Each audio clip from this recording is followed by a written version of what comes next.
সরাসরি বিশ্বকাপে খেলতে হলে হার এড়াতে হবে বাংলাদেশকে, এমন সমীকরণ মাথায় নিয়ে উইন্ডিজের বিপক্ষে খেলতে নামে জ্যোতিরা। তবে সিরিজের শেষ ওয়ানডেতে হেরে প্রথমবারের মতো সরাসরি বিশ্বকাপে খেলার সুযোগ হাতছাড়া করল লাল সবুজের দল।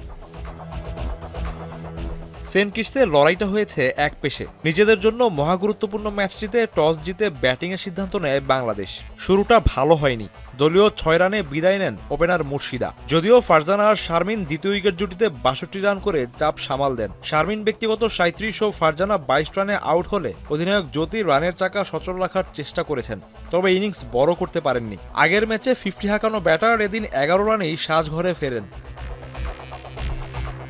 94 রানে 4 উইকেট পতনের পর তাসের ঘরের মতো ধসে পড়ে বাংলাদেশের ব্যাটিং লাইন আপ। রানের খাতা খুলতে ব্যর্থ 4 ব্যাটার। মাত্র 24 রানে শেষ 6 উইকেট হারিয়ে 118 রানেই থেমে যায় সফররতদের ইনিংস। সহজ লক্ষ্য তাড়া করতে ব্যাক পেতে হয়নি ক্যারিবীয়দের।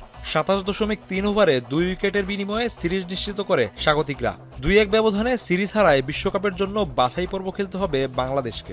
বিশ্ব আসরে খেলা নিশ্চিত করার লড়াইয়ে জ্যোতিদের প্রতিপক্ষ উইন্ডিজ, পাকিস্তান, আয়ারল্যান্ড, স্কটল্যান্ড ও থাইল্যান্ড। 6 দল থেকে 2টি দেশ পাবে বিশ্বকাপে খেলার টিকিট। আইসিসি উইমেন্স চ্যাম্পিয়নশিপ টেবিলে 7 নম্বরে বাংলাদেশ। টেবিলের প্রথম 6 দল সরাসরি খেলবে আসন্ন ওয়ানডে বিশ্বকাপ। এসকে শাওন, এখন। সিল্কোর সিল্ক অ্যান্ড শাইন, যাতে আছে আর্গান অয়েল ও ওট প্রোটিনের গুডনেস, যা আপনার চুলকে রাখে হেলদি অ্যান্ড শাইনিং।